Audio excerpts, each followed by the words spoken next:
अस्मदाचार्य पर्यन्तां वन्दे गुरु परम्पराम्। वाक्यकारं वररुचिं भाष्यकारं पतञ्जलिं पाणिनिं सूत्रकारं च प्रणतोऽस्मि मुनित्रयम्। मित्राणि नमो नमः। आपका स्वागत है मित्र इस अद्भुत प्रकरण में। और आज हम पढ़ने जा रहे हैं ठय अधिकार के बचे हुए कुछ भाग को, जिसमें आधा भाग तो हम पढ़ चुके हैं, अर्थात प्राग वहतेष्ठय तेन क्रीतम तस्येश्वरः। इन सूत्रों को हमने पिछले वीडियो में पढ़ा था। अब आज इससे आगे पंक्ति विंशति इत्यादि सूत्र को पढ़ेंगे। इस सूत्र में 10 शब्दों का निपातन है। इसके पश्चात तदर्हति सूत्र को पढ़ेंगे।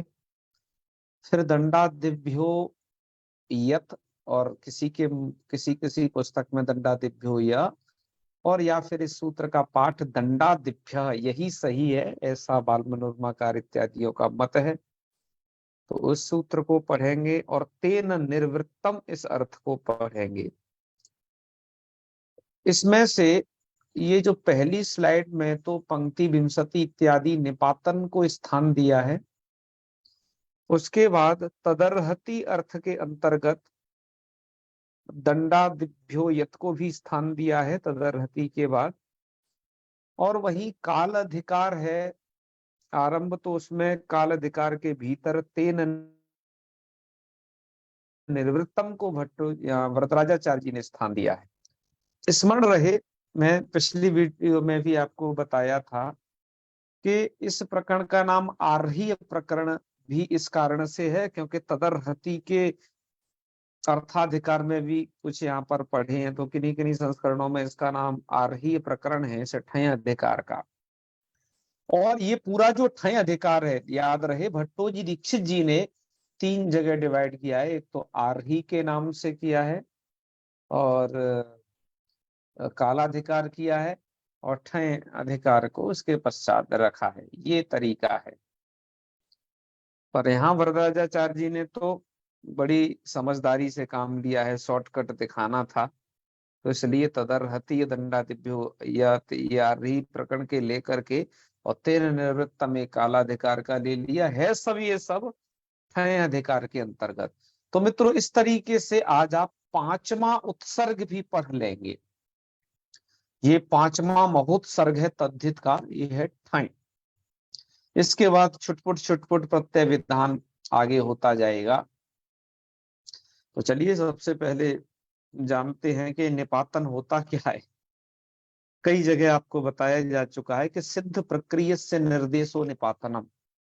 पाणिनि जी जब कहीं कोई प्रक्रिया न बतलावे, अपने सूत्र में ये नहीं कहें कि इससे ये प्रत्यय कर दो, अमुक अमुक प्रकृत्यादेश विधान कर दो, जब ऐसा ना कहें तो आपको सजग होना चाहिए कि अब पाणिनि जी बता रहे हैं, सीधे शब्द ही पढ़ दिए बिना कुछ काम धाम बताए उनमें, तो वो सब होता है निपातनम।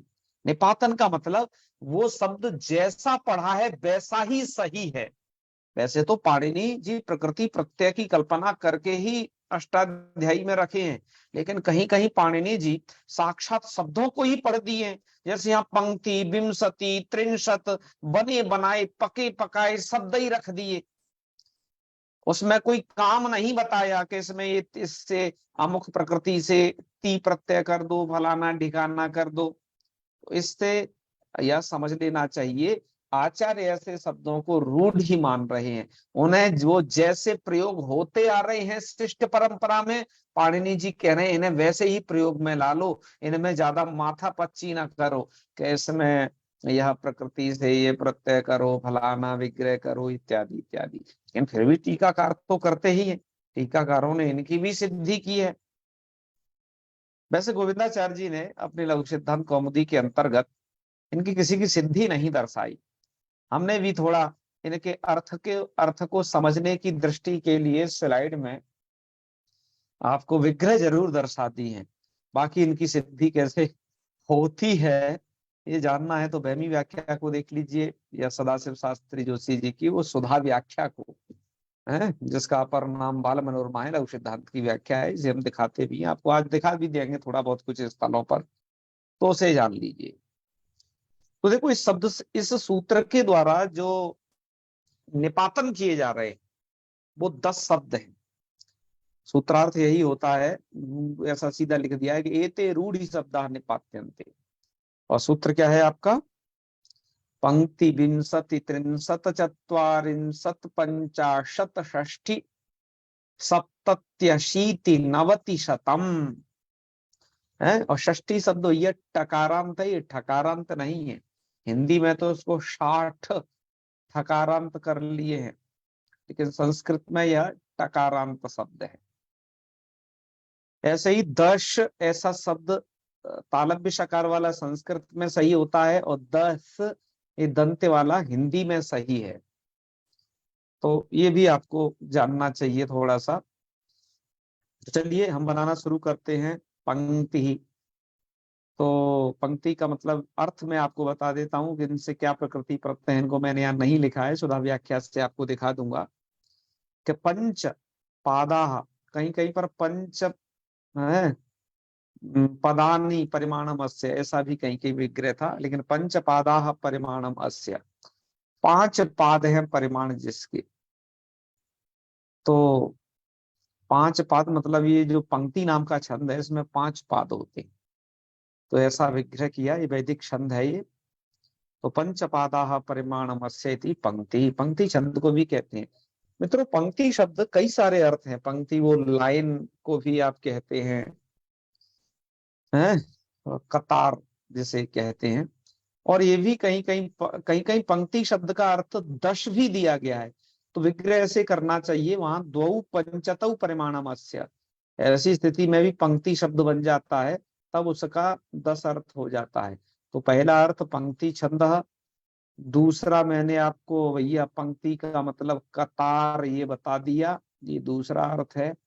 और तीसरा अर्थ ये दश लिखा ही है, पंक्ति का कहीं कहीं अर्थ 10 भी है, क्योंकि दो पंचतौ परिमाणमस्य, दो 5 का समूह, पंचत शब्द का अर्थ होता होगा 5 का समूह, दशत का अर्थ होगा 10 का समूह, ये शब्द तकारांत है।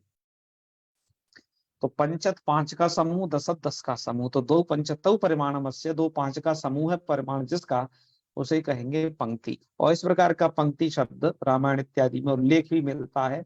दशरथा के लिए कहीं कहीं पंक्ति रथा, ऐसा भी उल्लेख वाल्मीकि रामायणकार ने किया है। तो ये स्थिति तो हो गई पंक्ति की। फलाना है दिखाना, यहाँ कौन धातु है, पच धातु से ती प्रत्यय करो, और क्या क्या वो सब प्रक्रिया है, कुत्तो करने वाली प्रक्रिया आपको बता देंगे कि ऐसे बना है, बना सकते हैं। पर पाणिनि जी ऐसा नहीं चाहते। पाणिनि चाहते हैं इनसे निपातन मानो, इन्हें तो सीधे के सीधे शुद्ध मानो, इनमें इनको प्रकृति प्रत्यय में, इनको प्रकृति प्रत्यय विभाग करने की आवश्यकता नहीं। ठीक है, चलिए पहले शब्द की सिद्धि के बाद दूसरे की तरफ बढ़ते हैं। द्वौ दशतौ परिमाणमस्य, दो 10 है परिमाण जिसके, क्या बनेगा जी? विंशति बनेगा। मुझे लगता है ये विसर्ग व छूट गया भैया, विसर्ग लगा देना है, विंशति ही। फिर है त्रयोदशतः परिमाणमस्य, मतलब 3 10, 3 10 का समूह परिमाण है जिसका, ऐसे संघ को कहेंगे त्रिंशत, त्रिंशत बन जाएगा। ऐसे ही चत्वारो दशतः परिमाणमस्य संघस्य थी चत्वारिंशत, कहाँ कैसे आदेश इत्यादि होंगे वो सब चर्चा टीका में किया गया है, वहां देख लेना। ऐसे पंचदशता परिमाणमस्येति 50, षड दशता परिमाणमस्येति 60, सप्तदशता परिमाणमस्य संघस्य 70, अष्टदशता परिमाणमस्य संघस्य 80, नवदशता परिमाणमस्य संघस्य 90, दशदशता परिमाणमस्य संघस्य इति 100। 10 और 10 का परिमाण है, तो 10 गुणा 10 बराबर 100, तो उसे बोलेंगे शतम। इसमें थोड़ा सा ये याद रहे कि आपको, जैसे ये दश शब्द है इधर है, और हमें तो हाँ रूप पंच इसके देखने हैं, पंक्ति। तो पंक्ति के जो रूप हैं, पंचदस्ता परिमाणवस्येति पंक्ति, पंक्ति जो शब्द बनेगा इसके मतिवत रूप चला लीजिएगा। विंशति भी विंशत्याद्या सदैकत्व इस नियम से एक वचन में चलते हैं। ठीक है। और जब संख्य अर्थ को कहना होगा तो ये शब्द विंशति इत्यादि शब्द द्वि और बहुवचन में भी चल सकते हैं। तो मैं आपको स्पष्ट कर दूं थोड़ा सा कि मैं एक आपको ये सब लघुकौमुदी पढ़ा करके एक बार संख्या और संख्यावाचक शब्दों को मैं पढ़ाना चाहता हूँ, और उसमें संख्या प्रपंचा को पूरा बताया जाएगा, ऐसा विचार है मन में। क्योंकि संख्याओं का प्रयोग भी बहुत है, संख्याओं का प्रयोग करना कैसे चाहिए, जैसे घड़ी की संख्या देखते हैं तो उसे कैसे बोलना चाहिए, और बहुत सारी संख्या लिखी आ जाती है बड़े बड़े डिजिट में, उन्हें बोलने के संस्कृत में क्या प्रकार हैं, संख्यावाचकों का समास कैसे होता है, संख्या क्या है, किस वचन में संख्यावाचकों का प्रयोग है, किस लिंग में संख्यावाचकों का प्रयोग है, ऐसे बहुत सारी चीजें हैं जो मैंने नोट करके रखी हुई हैं। तो उनको कभी संख्या की पूरी क्लास लगेगी, और लगभग मुझे लगता है 5 वीडियो तो उसमें बनने ही चाहिए। संख्यावाचकों का समास बताना होगा, हर एक चीज को एक ही जगह बता दिया जाएगा, जिससे आपको वो स्थिति बहुत स्पष्ट हो जाएगी। तो ये विंशति हो गया। और हाँ, संख्यावाचकों के रूप बनते हैं अलग अलग, कहीं पर वो ऊनविंशति बनता है, और कभी बनता है वो एकोनविंशति, कहीं एकान्नविंशति, एकादुक विंशति। ये सब 19 के लिए कितने सारे शब्द प्रयोग होते हैं। ऐसे द्विचत्वारिंशत या द्वाचत्वारिंशत, ऐसे बहुत सारी शब्द हैं, कुछ आपको यहाँ कौमुदी में भी मिल जाएंगे मत्वर्थी प्रकरण के आसपास। तो यह स्थिति है, अतः संख्या प्रपंच को एक बार बताना ही होगा। अभी तो ये सामान्य रूपेण बस जान लीजिएगा, क्योंकि ये जो शब्द यहाँ पर हैं इनमें कोई प्रक्रिया नहीं है कैसे ऐसे बनेंगे बस। तो ये सतम तक इन्हें ऐसे समझिएगा, ठीक है। हाँ, मैं बता रहा था इनके रूप कैसे चलेंगे। त्रिंशत शब्द के रूप सरित सरित की तरह चलेंगे, त्रिंशत चत्वारिंशत पंचाशत, क्योंकि शब्द तकारांत है। षष्टि ही फिर चलेगा वही मति की तरह, सप्तति भी वैसा ही, तो ये तीती जिनके पीछे लगाए वैसे, और शतम शब्द नपुंसक लिंग है और एक वचन में ही प्रयोग होता है। बाकी ये शब्द जो है विंशत्याद्या सदैकत्व एक वचन में ही प्रयोग होते हैं। मति शब्दवत रूप चलेंगे। संख्या अर्थ में संख्य होने पर इनका भी एक वचन, वो द्विवचन और बहुवचन होगा। संख्या का आपको हिसाब जानना चाहिए कि संख्या होती है एकत्व, द्वित्व, त्रित्व, चतुष्टव, ये सब क्या है, संख्या है। और संख्या क्या होता है, संख्या के द्वारा जो जाना जाता है। जैसे हम कहते हैं दो फल, तो जो फल सामने दिखाई दे रहे हैं वो संख्या हैं, और जो उनमें रहने वाली संख्या है द्वित्व, उसको संख्या को ऐसे हम कहेंगे। तो संख्या और संख्या में ऐसे अंतर आपको समझना चाहिए है। ऐसे ही आपके सामने 4 वृक्ष हैं, तो उनमें चतुष्ट तो संख्या हो जाएगी, और उसमें जो वृक्ष है सामने वो संख्य है, मतलब संख्या के द्वारा जो बताया जा रहा है वो संख्येय होता है। ये संख्या का आपको जानना चाहिए। और कैसे द्विवचन और बहुवचन होते हैं उसके लिए एक बार ब्रह्मी व्याख्या का हिस्सा अवलोकन कर लें, और भी आपको स्पष्टता हो जाएगी। इसके पश्चात देखो ये शब्द ऐसे इन्होंने निपातित किए हैं, हम आपको थोड़ा सा स्क्रीन शेयर करके उस पीडीएफ के दर्शन करा देते हैं जहां पर इन शब्दों को ऐसे इसी बनाया गया है। तो आप ध्यान देंगे यहां से जो लिखा है इन्होंने, पंक्ति विंशति है, यहीं से तो व्याख्यान किया है ना उन्होंने अपनी टीका में, रूढ़ी शब्दाः निपात्यन्ते, तो तदस्य परिमाणम इत्यर्थे। कह रहे हैं तदस्य परिमाणम अर्थ में सबके सब बनाए जा रहे हैं।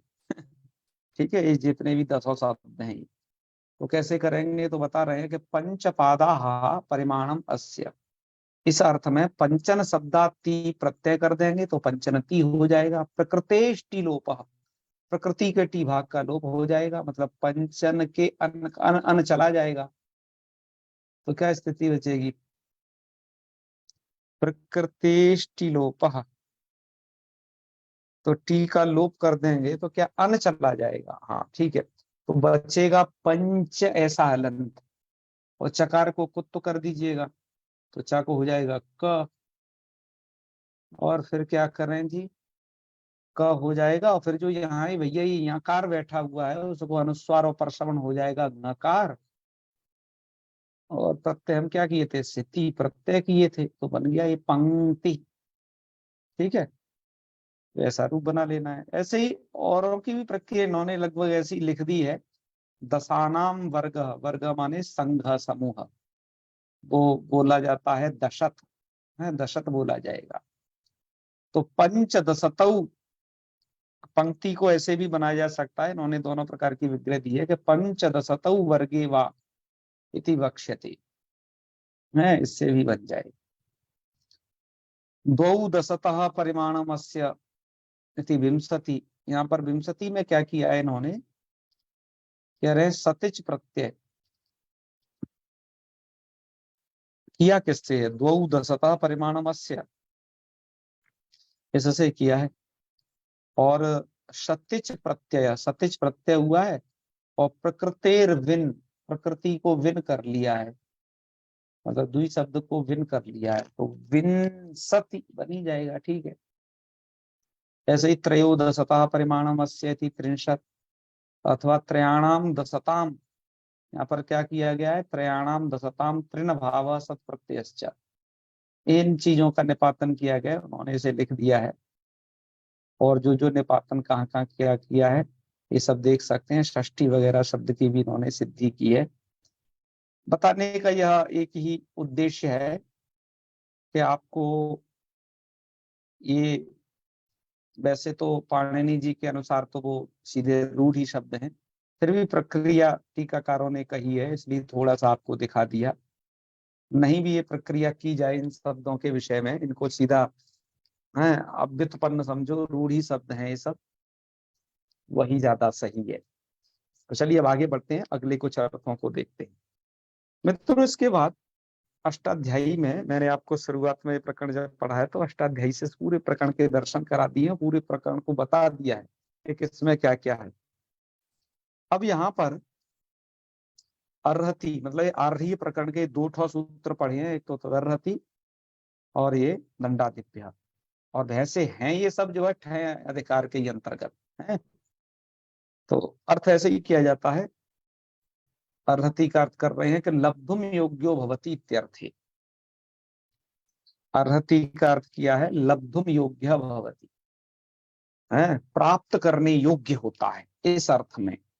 द्वितीयांता ठयादय स्यु, द्वितीयांत से ठयादी होते हैं। ठयादी का मतलब कहीं पर ठय होगा, ठय तो सामान्य रूपेण विधान है, और जहां पर इसको कोई अन्य प्रत्यय बांध लेगा इस सामान्य को तो वो हो जाएगा, जैसे दंडादिभ्य में यत यत प्रत्यय ने बांध लिया है। तो यहाँ पर हम ठय प्रत्यय करेंगे लब्धुम योग्य होती, और द्वितीयांत से कर लेंगे। मूल कारण इसका उदाहरण ये दिया है, श्वेत छत्रम अर्हति इति श्वेत छत्र कहा। तो बनेगा कैसे ये देखिए, श्वेत छत्रम अर्हति विग्रह है, तो ये श्वेत माने होता है सफेद, और सफेद छाते के जो पाने योग्य है उसको बोलेंगे हम श्वेत छत्र का। और ये चकार कहाँ से आ गया है, ये विग्रह में इधर भी दिखाई दे रहा है, ये आपको तुक आगम है छेच सूत्र द्वारा, हिरस्व को तुक आगम होता है, छकार के परे रहते, तो ये तुक आगम है, उसको संधि कार्य होकर के चकार हो गया है ताकुचा। स्थिति आपकी होगी फिर श्वेत छत्रम अर्हति, अर्हति अर्थ में आप यहाँ ठय प्रत्यय का सामान्य में विधान करेंगे, द्वितीयांत से है तय श्वेत छत्र अम, इससे किया तो अम का तो लुक कर लेना, आदि एच को वृद्धि करके श्वेत छत्र, और ठाकुर एक हो गया है, ये रूप बन जाएगा श्वेत छत्रिका। ठीक है, आगे बढ़े, इसका अर्थ तो आप समझ ही गए होंगे सब। इसके पश्चात अग्रिम सूत्र अर्हति अर्थ में विधान किया गया है, उससे यत प्रत्यय। इस सूत्र का स्वरूप मैं आपको पहले भी चर्चा कर चुका हूं, जब मैं आपको अभी अष्टाध्यायी में पहली वीडियो में दिखाया था, और इसमें भी, कि इस सूत्र के स्वरूप पर बड़ा ही ये है। अष्टाध्यायी के संस्करणों में ये दंडादिभ्यो यत मिलता है, किन्हीं किन्हीं अष्टाध्यायी के संस्करणों में केवल दंडादिभ्य इतना भी मिलता है, और काशिकाकार इसको दंडादिभ्यो यह लिखे हैं इस सूत्र को। अब समस्या यह है कि है क्या ये वस्तुतः। वैसे इस सूत्र से पहले अष्टाध्यायी जब मैंने आपको दिखाई थी, यत की अनुवृत्ति के लिए एक सूत्र है, वहां से यत की अनुवृत्ति आ ही सकती है। तो पाणिनि जी को फिर दंडादिभ्यो यत नहीं कहना चाहिए, क्योंकि वो अनुवृत्ति से यत को ले आएंगे। इसलिए बालमनोरमाकार इत्यादि जो प्रसिद्ध टीकाकार हैं, तत्वोधनीकार भी, वो इसको केवल दंडादिभ्य लिखते हैं। सही भी है।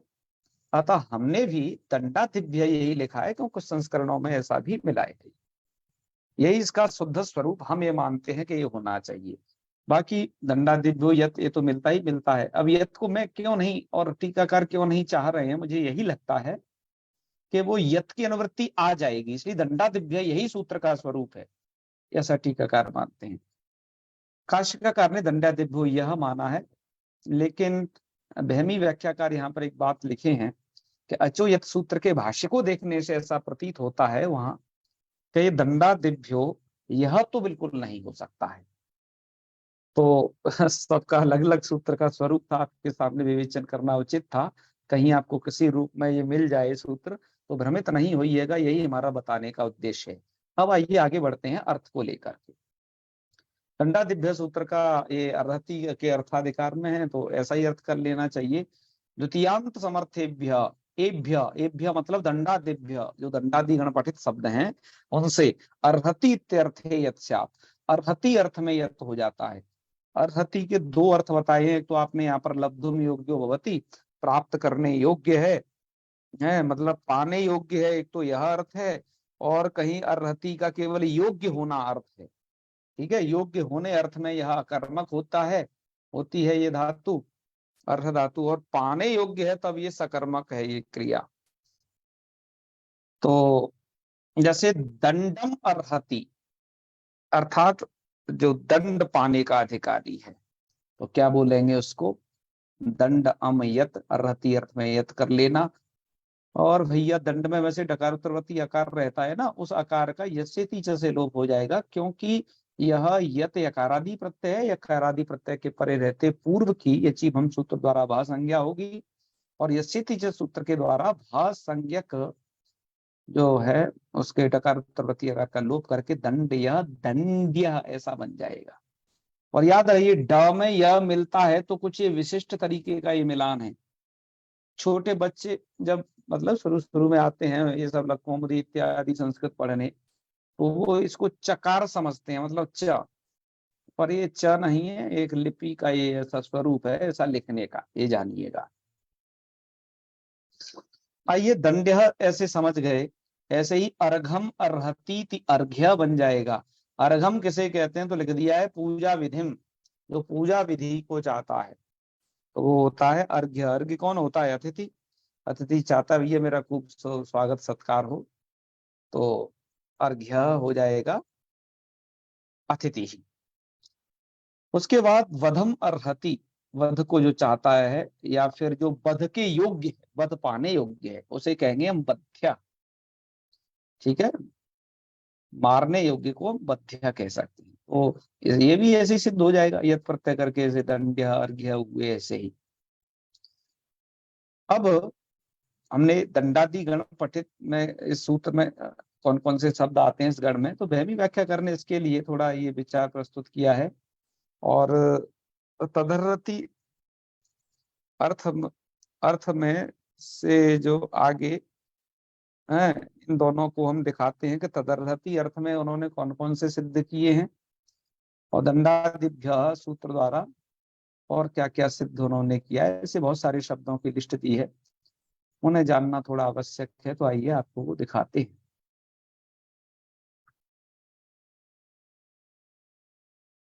तो अब भैया इसके बाद ये तदर्रति दिया था इन्होंने, इसके कुछ प्रसिद्ध शब्द हैं जो सिद्ध होते हैं। जैसे प्रस्थम अर्हति थी प्रास्थिका, तो प्रस्थ को चाहता है, प्रस्थ माने के एक नापने तोलने का भैया कुछ इकाई थी वो। वस्त्र युग्मम अर्हति थी वास्त्र युग, वास्त्र युग में कहा,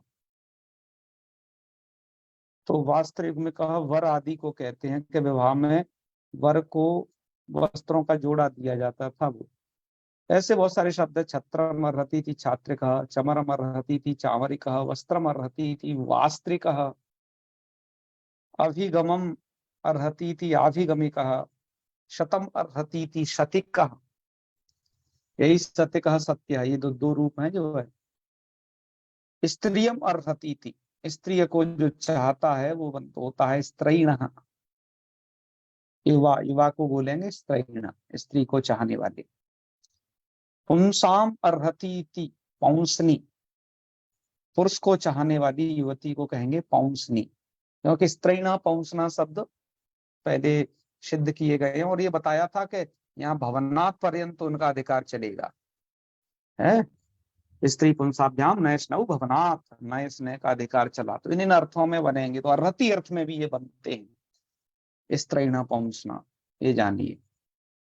एक बात भी इन्होंने यहाँ पर दी है, अच्छी बात है, स्मरण के योग्य है कि भोजनम अर्हति, यहाँ पर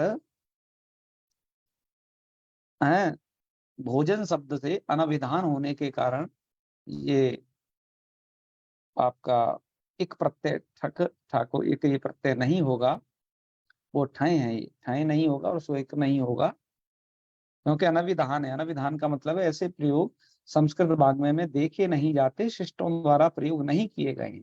तो नहीं किए गए तो हमें भी जबरदस्ती बना करके प्रयोग नहीं किए करने हैं। जितने किए गए हैं उतने ही करो, ठीक है। क्योंकि शिष्ट ज्ञानार्थ ही अष्टाध्यायी त्रिदंडा दिव्योयत पढ़ा इन्होंने। इसके उदाहरण देख लीजिए। देखो इन्होंने क्या क्या दिए हैं इधर। दंडादिगण से कुछ शब्द दे दिए हैं। एवं अरतीतिभ्य, मुशलम अर्हतीति मुशल्य, मेघम अर्हतीति मेघम अर्हतीति मेघ्य। दंडादिगण में कुछ शब्द इन्होंने पढ़े हैं और दंडादिगण पर इन्होंने एक शोध भी किया है छोटा सा, वो भी बता रहे हैं कि इसमें दंड, मुशल, मधुपर्क, कसा, अर्घ्य, मेधा और मेध, ये भी शब्द है। मेधा भी है, मेधा से तो मेध्य बन जाएगा। ऐसे युग से योग्य, उदक, बध, बध शब्द तो वही जिससे बध्य बना है। गुहा, भाग, इभ। अभी कह रहे हैं कि साकटायन गण पाठ में सुवर्ण, भंग, युद्ध, ये तीन प्रातिपदिक अधिक पढ़े गए। और ये कह रहे हैं कि पितृ देवता शब्द गणरत्न महोदधि है, एक गण विषयक ग्रंथ जिसमें ये गण दिए गए हैं, उसमें पितृ देवता नाम का एक शब्द ज्यादा पढ़ा गया है। कह रहे हैं माधवी धातु वृत्त में तो स्तुय स्तुतौ, इस सूत्र पर आत्रेय के नाम से स्तव शब्द और गिनाया गया है, मतलब इसमें। और भैया ये वर्धमान जो हैं और माधव, ये इसको आकृति गण मानते हैं, ठीक है। मतलब माधवीय धातु वृत्ति का, और वर्धमान का मतलब है ये जी गणरत्न महोदधि जिन्होंने लिखा है, ये इसको आकृति गण मानते हैं। तो ठीक है, उनका मत है ऐसा, शायद सही भी हो सकता है। और गणों पर बहुत कम शोध कार्य किया गया है। मुझे लगता है इस दिशा में शोध कार्य की और आवश्यकता है। वहमी व्याख्याकार इधर बार बार कहती हैं इस बात को। अब इसके बाद अब अंतिम अर्थ को भी जान लेते हैं इस प्रकरण के। इस प्रकरण का जो अंतिम अर्थ है, जो लक्कौमुदीकार ने दर्शाया है, तेन निवृत्तम, दरअसल एक कालाधिकार के अंतर्गत। अब अर्हति अर्थ समाप्त के बाद निर्वृत्तम अर्थ है। निर्वृत्तम का अर्थ होता है सिद्धम या फिर निष्पन्नम। तेन निर्वृत्तम सूत्र का अर्थ करते हुए हमने इधर लिखा है कि तृतीयांत समर्थात निर्वृत्तम इत्युक्ते निष्पन्नम इत्यर्थे ठय स्यात्। तृतीयांत समर्थ से निर्वृत्तम अर्थात निष्पन्न अर्थ में ठय हो जाएगा। जैसे अन्हा निर्वृत्तम, ये तृतीयांत से होगा, याद ये रहे आप। अन्हा निर्वृत्तम का मतलब ये होता है कि दिन, अन्हा, अन्न शब्द का अर्थ तो दिन आप जानते ही हैं। तो एक दिन से संपन्न किया जाने वाला कार्य। तो देखो यहाँ पर आजकल हम हिंदी में इन वाक्यों को कैसे बोलते हैं कि एक दिन में होने वाला कार्य, ऐसा हिंदी में वाक्य बोलते हैं। किंतु संस्कृत में इसके लिए जब विग्रह किया जा रहा है आह्निकम के लिए, तो यहाँ तृतीया की जा रही है ना। ऐसा नहीं कर रहे कि अहन्य निवृत्तम, एक दिन में किया जाने वाला कार्य, मतलब वहां अधिकरण की विवक्षा नहीं, अन्ना तृतीयांत कर रहे हैं, करण की विवक्षा कर रहे हैं वो। अन्ना अर्थात एक दिन द्वारा संपन्न किया जाने वाला कार्य, एक दिन से संपन्न किया जाने वाला कार्य वो कहलाएगा आन्यकम। बनेगा कैसे, देखिए बहुत स्पष्ट है कि अन्ना निर्वृत्तम, अहन टाठ है, ठय को एक और आदेश को वृद्धि कर लीजिए, अहन के आ को दीर्घ आकार, इसके पश्चात अल्लोपो न एक सूत्र है, इससे आपको अन के आकार का लोप करना है। तो अहन में अंत में है अन, उसके आकार का लोप कर देंगे भैया तो हकार हलंत हो जाएगा ये। तो आह न और एक वर्ण से मिलन कर देंगे तो आन्यक स्वादि कार्य करके आन्यकम बन जाएगा। ठीक है, इतना ही था आज का ये पाठ। इति ठयो अवधि, ये ठय अवधि पूर्ण हो गई, मतलब पांचों महोत्सर्ग तद्धित के पूरे हो गए। अब छुटपुट काम बचे हैं वो अब बताते रहेंगे इसके बाद तक। या फिर इनको ये भी कह सकते हैं कि प्रागवतीया, मतलब ये प्रागवतीय प्रत्यय है, प्रत्यय का प्रकरण समाप्त हो गया, क्योंकि इसके बाद जो है तीन तुल्यम क्रिया चेदवती आ जाएगा, इसलिए इसको प्रागवतीया भी कहा जा रहा है। तेन निवृत्तम के इस अर्थ में होने वाले और कौन कौन से शब्द सिद्ध होते हैं, इसके लिए एक बार आपको अवलोकन कर लेना चाहिए। बहमी व्याख्याकार का भी वो दे रहे हैं कुछ अन्य शब्दों की लिस्ट भी, कि जैसे मासेन निर्वृत्तम, तो वो सब जगह तृतीयांत से विग्रह है, सप्तमी अंत से मत कर देना है, यहाँ वैसा विधान नहीं है। तो मासेन निर्वृत्तम, मासिकम, मासिकम माने कि एक महीने में समाप्त होने वाला, निर्वृत्त माने सिद्ध होने वाला, अर्धमासेन निर्वृत्तम अर्धमासिकम, संवत्सरेण निर्वृत्तम सांवत्सरिकम, सांवत्सरिकम यज्ञ होते थे पहले, एक एक वर्ष में संपन्न होने वाले, पक्षेण निर्वृत्तम पाक्षिकम, सप्ताहीन निवृत्तम साप्ताहिकम, मतलब एक सप्ताह से संपन्न होने वाले हैं, मतलब एक सप्ताह भर में संपन्न होने वाले, ऐसा ये अर्थ हिंदी में आजकल इनका किया जाने लगा है, मैं लगा करके। मुहूर्तेन निवृत्तम मुहूर्तिकम, इस प्रकार से। ठीक है, तो ये निर्वृत्तम है। एक बात और कह रहे हैं कि चातुर्थिक प्रकरण भी जब आपने पढ़ा था, और अच्छा ध्यान दिला रहे हैं, तो वहां पर भी तेन निर्वृत्तम सूत्र पढ़ा जा चुका है। तो वहां तेन के द्वारा कर्तृ तृतीयांत का अनुकरण किया गया था, वहां कर्तृ तृतीयांत था, परंतु यहाँ कर्ण तृतीयांत है ये। ठीक है, वहां कर्ता में तृतीया थी, कर्ण में तृतीया है, और इसके अतिरिक्त यहाँ कालत का भी अधिकार आ रहा है। तो तेन से यहाँ पर कर्ण तृतीयांत कालवाचक प्रातिपदिक होना चाहिए, तभी ये अ, तेन निवृत्तम से हम है प्रत्यय करेंगे। सही है, अच्छी बात बताई गई है। तो आज के पाठ को इतना ही रखते हैं, समय हो गया, ये प्रकरण भी यहीं पर समाप्त हो गया है। अब मित्रों, आज से थोड़ा 7 दिन का अवकाश रहेगा, कारण कि हम अब थोड़ा वृंदावन गोवर्धन इधर परिक्रमा इत्यादि में जा रहे हैं, कुछ तीर्थ क्षेत्र का इधर वास करेंगे, और उसके पश्चात श्रावणी इत्यादि का भी मध्य में पर्व है। तो इसके पश्चात जो भी सूचना होगी वो आपको मिल जाएगी इस समूह के द्वारा ही, वो हम करेंगे। इसके बीच में और जरूरी काम जो होंगे वो कर लिए जाएंगे, तो आप भी जब तक रहिएगा। अब अगला पाठ थोड़ा 1 सप्ताह के उपरांत हम करेंगे। तो अब आपसे आज्ञा चाहते हैं समापन के लिए, चलिए। ओम सर्वे भवन्तु सुखिनः, सर्वे सन्तु निरामयाः, सर्वे भद्राणि पश्यन्तु, मा कश्चित् दुःखभाग् भवेत्। ओम शांति शांति शांति। सर्वेभ्यो नमो नमः। शुभरात्रि, प्रणाम।